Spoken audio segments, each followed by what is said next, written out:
예수님은 생애 마지막 초막절 기간 동안 강력한 설교의 사역을 감당하셨습니다.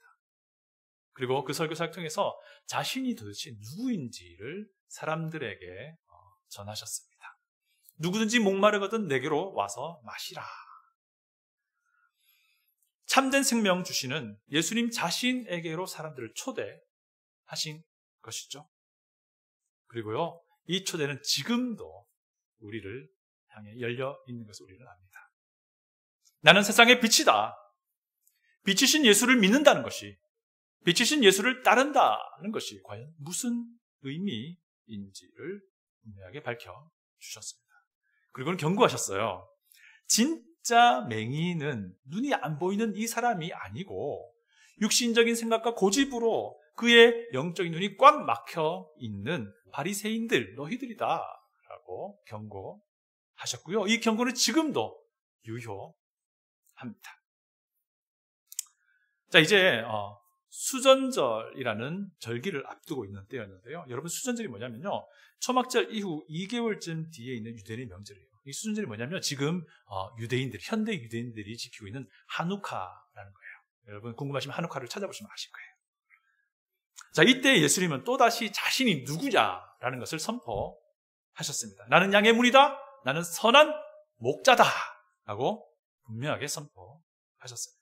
이게 무슨 말일까요? 예수님과 예수를 믿는 신자의 관계가 목자와 양의 관계다라는 것을 설명하시는 거예요. 예수님이 내 목자, 내가 예수님의 양인 이 관계 안에 들어간 사람은 세상에서 가장 행복한 사람입니다. 세상에서 가장 고귀한 삶을 살아가는 사람이에요. 여러분, 예수님이 내 목자이고 내가 예수님의 양인 우리는 우리에게 주어진 인생을 그냥 막 살지 않습니다. 그렇죠? 정말 아름다운 인생을 살아가는 사람이에요. 이 관계 안에 있는 사람이라면요. 정말 가치 있는 인생을 한 발 한 발 내디디며 살아가는 사람들입니다. 이 관계 안에 있는 사람들.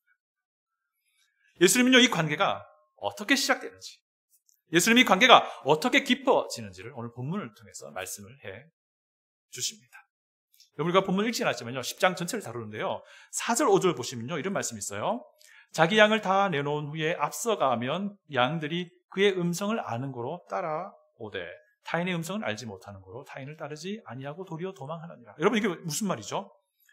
양들이 그 목자의 그 목소리를 구분한다는 거예요. 그리고 목자의 목소리를 들리면 그 목자를 따른다는 겁니다. 그런데 반면에 다른 사람의 목소리는 그 양들이 귀 기울이지 않는다는 거예요. 다른 사람이 아무리 오라고 신호를 준다 하더라도 그 양이 그를 따라가지 않는다는 거예요. 정말 그럴까요? 궁금하시죠? 한번 동영상 한번 볼까요? 어떤지?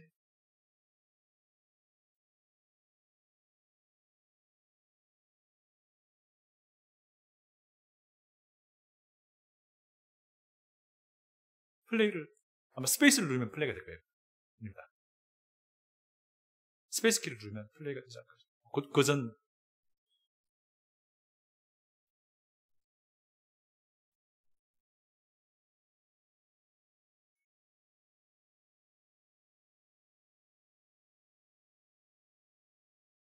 제가 한번 가볼게요.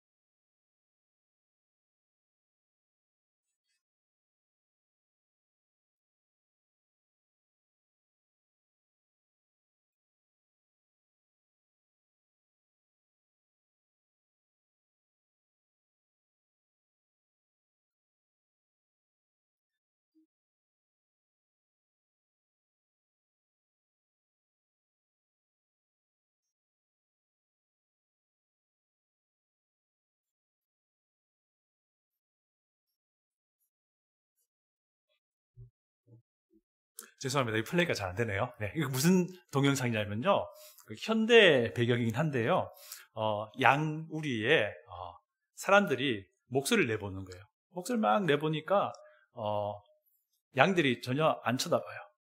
한 3명의 사람이 다 돌아가면서 해보는데 양이 안 쳐다봐요. 그런데 그 양을 치는 목자가 소리를 내니까 한 마리 두 마리씩 쳐다보는 거예요. 그러면서 막 달려와서 모이는 거예요, 목자에게. 어쨌든 이제 이 동영상을 많이 보시면 이제 알 수 있어요. 이 양들이 진짜 목자의 목소리를 아는구나 싶은 거죠. 자, 그러면 이제 그 당시에, 예수님 당시에 목자들은 양을 어떻게 돌봤을까요? 그 다음 그림 한번 보여주십시오. 예. 아침이 되면요, 목자가 양들을 이끌고요, 풀이 많은 목초지로 가서 풀을 먹였습니다. 그런데 이제 밤이 되면 목자들이 양들을 그냥 들판에 두지 않고요, 그 목초지가 이 마을과 그리 멀지 않은 곳이라면 다시 이끌고요, 마을로 돌아옵니다. 근데 마을 주변에는요, 이렇게 생긴, 양우리들이 있었는데, 이 양우리가 공동 양우리예요. 지금 오른쪽 위에 있는 이 양우리는요, 실제로 팔레스타인 지역에서 지금 사용되고 있는 양우리인데요. 저런 양우리가 마을 인근에 있었고, 그것을 공동으로 사용하는 그런 양우리예요. 이 양우리로 데려와서 이제 그 안에 들어가게 합니다. 그러면 이제 공동 양우리는요, 여기만 지키는 사람이 또 있었어요. 문지기가 있어서 그를 밤새 지켜주고, 그 사이에 이제 목자들은 휴식을 취하는 그런 시스템이었습니다. 그리고 아침이 되면 다시 자기 양을 밖으로 빼내서 다시 목초지로 가는 그런 루틴을 반복을 했어요. 근데 이제 여름철이 되면요, 목자들이 좀 더 넉넉한 풀을 찾아서 양떼를 데리고 광야로 나아가기도 했답니다. 그럴 때면 목자는 이제 며칠씩 혹은 몇 주일씩 별빛을 바라보면서 야영을 하면서 양을 했던 거예요. 양들에게 풀을 먹였어요. 근데 밤이 되면 문제잖아요. 밤이 되면 어떤 일이 벌어지냐면요, 목자가요, 이미 알고 있는 천연 동굴이나 혹은 주변이 막혀 있는 어떤 형태의 지형을 이미 알아가지고 그것으로 데려갔습니다. 위에 왼쪽에 있는 저 사진이 있죠. 천연적으로 만들어진 어떤 동굴에 살짝 벽을 이제 만들어 놓은 거예요. 저런 식의 어떤 천연 양우리로 양을 데려가서 그 안에 놓고 이제 밤을 보내는 거예요. 그러면서 이때는 어떤 일이 벌어지냐면요, 그 목자가, 문지기가 따로 없으니까 목자가 저 문에 앉아가지고 살아있는 문 역할을 한 거예요. 지금 오른쪽 밑에 있는 사진처럼 이런 모양새로 이제 앉아가지고 살아있는 문이 된 거예요. 물론 이제 이런 천연 양우리, 천연 동굴이라든지 이제 막힌 천연 양우리를 여러 목자들이 같이 사용하기도 했답니다. 그러면 마을에 있는 공동 양우리처럼 여러 양떼가 들어갈 수도 있기도 하겠죠. 이제 이런 일들이 이제 있었다고 합니다. 근데 이제 한번 생각해 보십시오. 아침에 양우리에서 양떼를 빼내는 게 이제 문제인 거예요. 왜냐하면 여러 목자들의 여러 양들이 같이 있으니까 어떻게 구분하며 빼내느냐는 문제예요. 근데 아까 제가 설명드린 동영상을 보면 알 수 있었을 테지만 설명드린 것처럼요, 이 목자의 소리를 양이 구분을 해요. 그래서 목자가 신호를 보냅니다. 그러면 그 목자의 소리를 아는 양들이 한 마리씩 빠져나오는 거예요. 그러면 다 빠져나오면 이제 그 목자가 그 양들을 데리고 이제 다시 목초지로 가는 거고, 그 다음 또 다른 목자가 이제 와서 자기 소리로 신호를 내면 자기 그 양들이 빠져나오는 이런 이제 모양이었던 것입니다. 예수님이 이제 이 이야기를 사실 1절부터 6절에서 걸쳐서 하신 거예요. 그 당시에 양을 치는 그런 상황을 대해서 말씀을 하신 거예요. 그러면서 이제 예수님이 이제 자신이 양의 문이다, 나는 선한 목자다, 이렇게 말씀을 하셨습니다. 앞서 언급한 것처럼요, 이 말은 예수님과 신자와의 관계가 목자와 양의 관계라는 것을 의미합니다. 그러면 이제 이 관계가 어떻게 해서 시작이 되느냐라는 우리가 질문을 할 수 있습니다. 이 관계는요, 예수님이라는 문을 통해 들어갈 때에만 시작된다는 겁니다. 우리 다 같이 7절을 읽어보겠습니다. 7절입니다. 그러므로 예수께서 다시 이르시되 내가 진실로 너희에게 말하노니 나는 양의 문이라. 여러분, 양의 문이라는 이미지는요, 아주 많은 것을 말해줍니다. 양우리에는 양의 문이 단 하나밖에 없었어요. 그리고 만약에 천연 양우리였다면 그곳에서 그 목자가 살아있는 문이 되었습니다. 그렇죠? 그리고 이제 8절을 보면 이런 말씀이 있습니다. 나보다 먼저 온 자는 다 절도요 강도니 양들이 듣지 아니하였다. 이 말이 무슨 말이냐면요, 살아있는 양문을 통해 들어가지 않는 그리스도라는 양문이 오기 전에 왔던 모든 사람들은 다 양문을 통해 들어가진 것이 아니기 때문에 이 담벼락을 넘어서 양을 훔쳐가는 도둑이라는 거예요. 이 당시 이제 요한복음의 문맥을 통해서 볼 때 이들은 다 유대의 종교 지도자들을 일컫는 말이라고 할 수 있습니다. 어쨌든 중요한 것은요, 유일한 양문이 되시는 예수를 통해 들어갈 때만 그가 양이 된다는 거예요. 그리고 예수의 양이 될 때 그에게 구원이 주어진다라는 말씀입니다. 9절 상반절을 제가 읽어드립니다. 9절입니다. 내가 문이니 누구든지 나로 말미암아 들어가면 구원을 받고 또 들어가면 나오며 꼴을 얻으리라. 무슨 말입니까? 누구든지 나로 말미암아 들어가면 구원을 받는다라고 말합니다.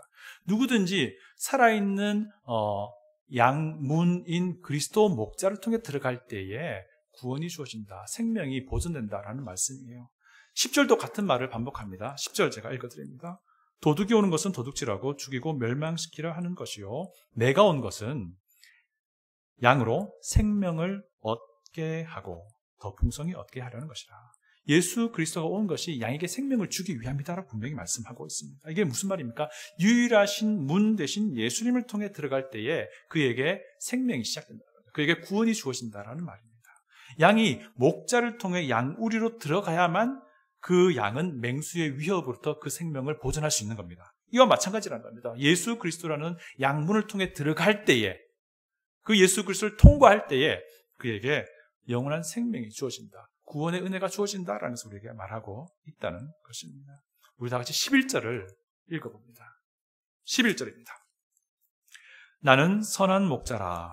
선한 목자는 양들을 위하여 목숨을 버리거니와. 아멘. 이제 예수님은요, 자기를 선한 목자라고 다시 말씀하기 시작하십니다. 그러면서 양의 문이 되시기도 하고 선한 목자 되시는 예수가 나중에 목숨을 내어줄 것을 암시하고 있는 겁니다. 은유적인 표현이에요. 이게 무슨 말하겠습니까? 지금이 수전절인데 앞으로 몇 달 뒤에 마지막 6월절이 다가오고 그때 예수님 십자가에 죽으시게 되는 그때거든요. 예수님의 그 십자가의 죽으심을 은유적으로 표현하고 있는 내용입니다. 15절도 마찬가지예요. 제가 15절 읽어드릴게요. 아버지께서 나를 아시고 내가 아버지를 아는 것 같으니 나는 양을 위하여 목숨을 버리노라 라고 말합니다. 목숨을 버리거니와, 목숨을 버리노라, 이 말은요, 곧 있게 될 예수 그리스도의 십자가의 그 죽음을 말해주는 것이었어요. 17절도 마찬가지입니다. 17절 보면요, 더 확실해집니다. 제가 17절 읽어드립니다. 내가 목숨을 버리는 것은, 예수님 직접 말씀하십니다. 내가 목숨을 버린다. 내가 목숨을 버리는 것은 그것을 내가 다시 얻기 위함이니. 그게 무슨 말이죠? 예수님의 그 죽음과 부활을 의미하는 거예요. 죄인된 나를 대신해서 죽으셨고 부활하신 예수님이라는 그 문을 통해 들어갈 때에 우리에게 구원이 주어진다라는 것을 분명하게 말해주고 있는 말씀입니다. 그때에 우리에게 생명이 주어진다라는 것이죠. 여러분, 로마서 5장 8절 잘 아시죠? 우리가 아직 죄인 되었을 때에 그리스도께서 우리를 위하여 죽으심으로 하나님께서 우리에 대한 자기의 사랑을 확증하셨느니라. 여러분, 하나님의 사랑을 느껴보기 원하십니까? 하나님의 사랑을 알고 싶습니까? 그러면요, 우리가 반드시 주목해야 하는 것이 있는데 바로 예수 그리스도의 십자가 죽음이라는 겁니다. 제가 로마서 5장 10절도 읽어드립니다. 곧 우리가 원수 되었을 때에 그의 아들의 죽으심으로 말미암아 하나님과 화목하게 되었은즉 화목하게 된 자로서 더욱 그의 살아나심으로 말미암아 구원을 받을 것이니라. 아멘. 아멘. 여러분, 우리가 하나님을 알기 원하시죠? 우리의 구원을 확신하기 원하십니까? 그렇다면요, 예수 그리스도의 부활을 주목하셔야 돼요. 예수의 부활이 과연 나에게 어떤 의미가 있는지를 하나님의 말씀, 성령을 통해서 우리 답을 찾아야 돼요. 그렇지 않으면요, 우리에게 영원한 생명이 주어지지 않는다는 거예요. 자, 고린도후서 5장 21절도 읽어드립니다. 고린도후서 5장 21절이에요. 하나님이 죄를 알지도 못하신 이를 우리를 대신하여 죄로 삼으신 것은 우리로 하여금 그 안에서 하나님의 의가 되게 하려 하심이라. 아멘. 여러분, 예수님의 십자가의 죽음이 내 죄에 대한 하나님의 심판이었다는 거예요. 그리스도의 죽음은 불의한 나를 대신한 죽음이었다는 겁니다. 그래서 살아있는 문이신 예수 그리스도를 통해 들어가는 이들에게 하나님 더 이상 그들에게는 죄값을 묻지 않겠다라고 하는 겁니다. 하나님이 그저 예수를 통과한 그들에게는 예수를 통해서 우리를 보시면서 의롭게 여기겠다라고 하는 겁니다.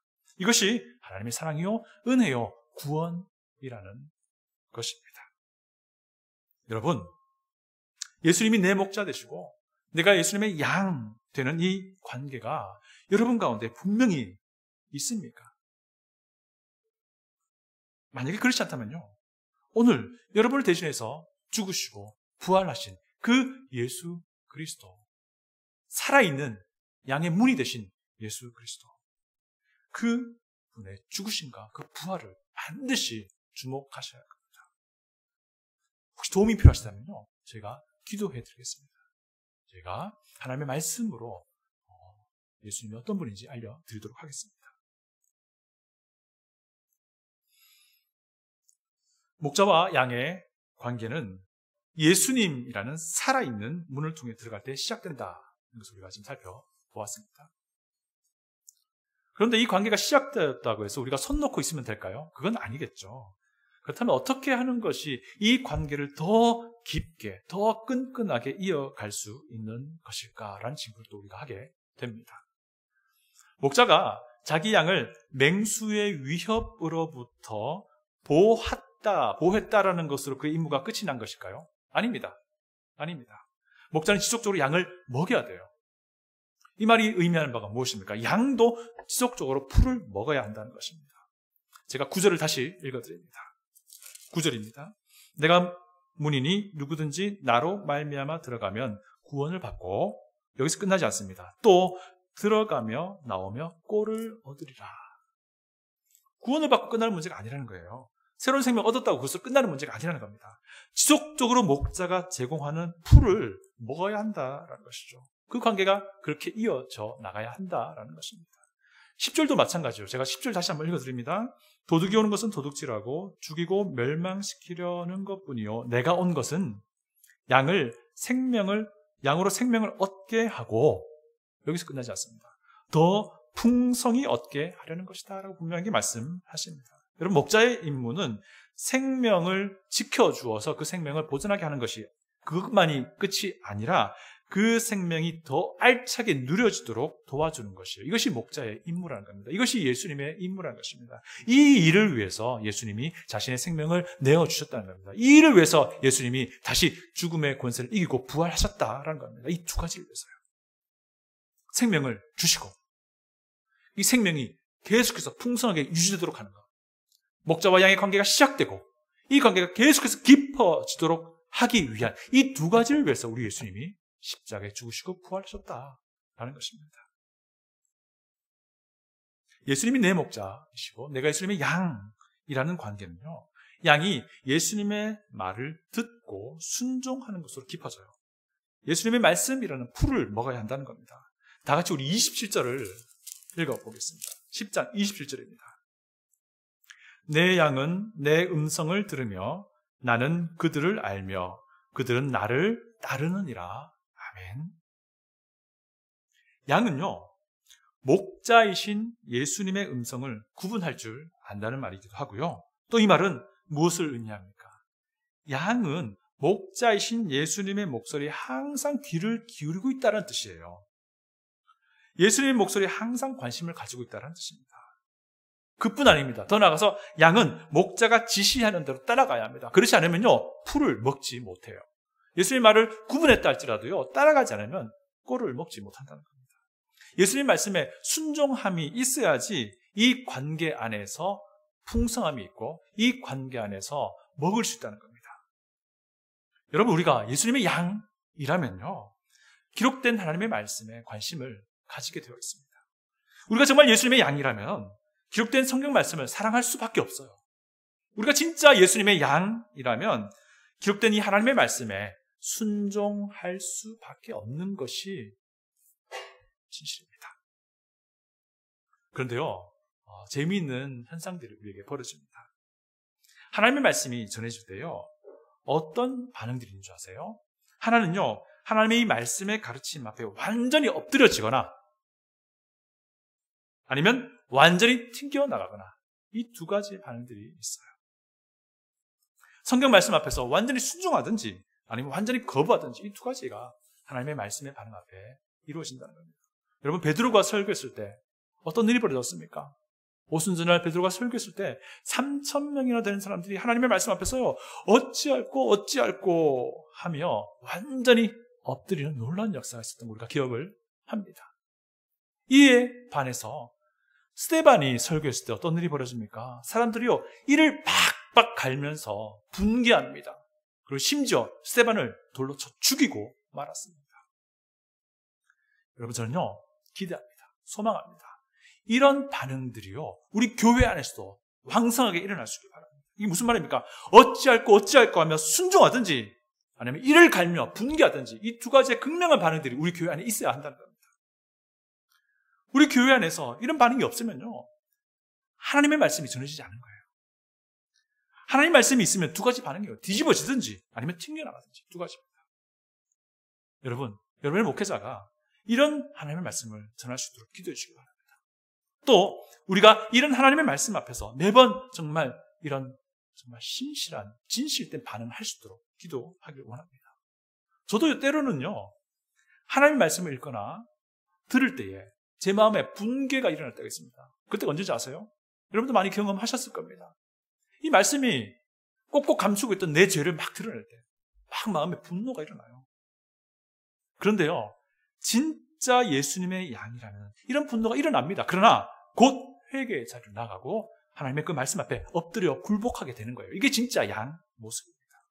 그 말씀 앞에 순종하게 되는 거예요. 이것이 진짜 양의 태도라는 겁니다. 이것이 진짜 살아있는 목자와 양의 관계 아니겠어요? 이렇게 되어야지 진짜로 예수님의 말씀이 우리에게 영향을 끼치는 것 아닙니까? 여러분, 우리는요, 기록된 하나님 말씀 앞에서 술에 술 탄 듯, 물에 물 탄 듯 이렇게 반응하면 안 되는 거예요. 우리는 예수님의 그 말씀 앞에 분노가 일어나든지 아니면 그 분노가 계기가 되어서 선하신 목자 앞에 완전히 엎드려 오롯이 굴복하든지 해야 된다는 거예요. 여러분, 이 아름다운 살아있는 역동적인 목자와 양의 관계가 여러분 인생 가운데 있습니까? 이런 살아있는 목자와 양의 관계가 우리의 신앙 여정 안에 선명하게 드러나고 있습니까? 만약에 이것이 없다면요, 정말 심각한 상황이에요. 예수님의 말씀과 나 사이에 이런 팽팽한 긴장감이 없다는 것은요, 내가 하나님의 말씀에 관심이 없다는 것이겠죠. 이것은 정말 치명적인 상황이에요. 이건 뭐냐면요, 내가 죽어 있는 사람이든지 아니면 살아있는 사람이라든지 이 두 가지 문제라는 거예요. 또 한 가지, 이런 팽팽한 긴장이 없다면요, 제대로 된 하나님의 말씀을 접할 수 있는 기회가 우리에게 그동안 없었다라는 것일 수도 있습니다. 이런 경우라면요, 저의 잘못이기도 합니다. 제가 하나님의 말씀을 제대로 생각하지 못했기 때문입니다. 혹은 여러분이 하나님의 말씀을 접하고자 하는 그 노력이 부족했든지 두 가지 하나일 겁니다. 여러분, 저는요, 우리 교회 안에서 하나님의 이 기록된 말씀이 가감 없이 증거될 수 있기를 원합니다. 그래서 하나님의 말씀에 대한 진실된 반응이 우리 가운데 계속 이어질 수 있길 바랍니다. 하나님 말씀 전해질 때요, 우리 마음은 막 찔러 쪼갤 겁니다. 분노가 일어날 것이고 부끄러움이 일 것이고, 그러나 그것으로 끝나지 않고요, 하나님의 그 말씀 앞에 고개 숙이고 엎드리고 완전히 뒤집어져서 순종에 이르기까지 하는 이런 아름다운 믿음의 반응들이 우리 가운데 있어야 한다는 겁니다. 이거 없으면요, 우리의 믿음이 과연 어떤 의미가 있습니까? 이런 진실된 반응이 우리 가운데 계속해서 있기를 원합니다. 목자와 양의 관계는 예수 그리스도라는 문을 통해 들어갈 때 시작이 됩니다. 이를 위해 예수님이 십자가에 달려 죽으시고 부활하셨습니다. 예수님을 믿는 믿음을 통해서만 구원이 시작된다는 겁니다. 예수를 믿는 믿음을 통해서만 생명이 시작된다는 겁니다. 이렇게 시작된 목자와 양의 관계는요, 지속적으로 친밀하게 이어져야 한다는 것입니다. 목자의 목소리에 귀를 기울임을 통해서, 목자의 지시에 순종함을 통해서 그 관계가 계속 깊어져야 한다는 것입니다. 기록된 성경 말씀을 듣고 그 말씀 앞에 완전히 엎드려 복종하는 그 거룩한 하나님의 은혜가 우리 가운데 계속 이어져야 한다는 것입니다. 그런데 여기에 또 놀라운 사실이 있습니다. 이게 한번 시작된 목자와 양의 관계는요, 그 누구도 끊어낼 수 없다는 거예요. 우리 다 같이 28절, 29절을 읽습니다. 28절, 29절입니다. 내가 그들에게 영생을 주노니 영원히 멸망하지 아니할 것이요 또 그들을 내 손에서 빼앗을 자가 없느니라. 그들을 주신 내 아버지는 만물보다 크심에 아무도 아버지 손에서 빼앗을 수 없느니라. 아멘. 아멘. 그렇습니다. 그 어떤 누구도 이미 시작된 목자와 양의 관계를 취소할 수, 완전히 무너뜨릴 수 없다는 겁니다. 자, 로마서 8장 39절 읽어드립니다. 다른 어떤 피조물이라도 우리를 우리 주 그리스도 예수 안에 있는 하나님의 사랑에서 끊을 수 없느니라. 아멘. 아멘. 저는 이 약속의 말씀을 묵상하다가 문득 예수님 우리에게 이런 말씀하신다라는 생각이 들었습니다. 네가 나를 구주로 믿었을 그때 내가 너를 내 양으로 삼았어. 내가 너의 목자가 되었어.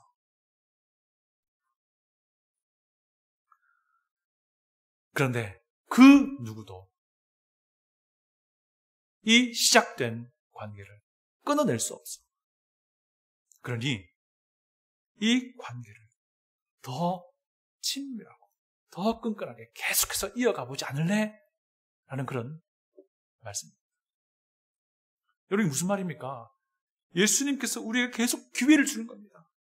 우리가 비록 연약하고 넘어지고 부족하고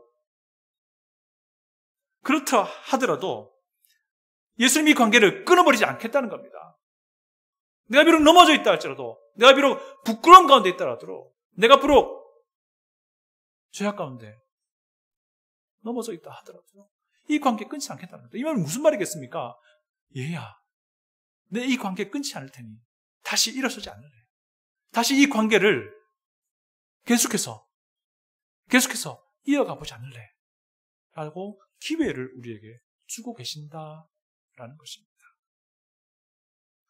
여러분, 예수님이 내 목자 되시고 내가 예수님이 양 되는 이 아름다운 관계를, 하나님이 시작시키신 이 아름다운 관계를요, 하나님 또한 끝까지 지키실 이 아름다운 관계를 더 친밀하게 우리의 삶 가운데 이어나가야 하지 않을까요? 이 기록된 하나님의 말씀에 관심을 쏟고요, 하나님의 말씀에 기꺼이 순복하며 살아가는 우리의 신앙이 될 수 있기를 간절히 소원합니다.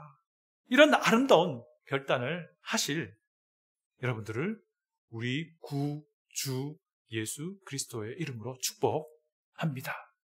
다시 기도하겠습니다.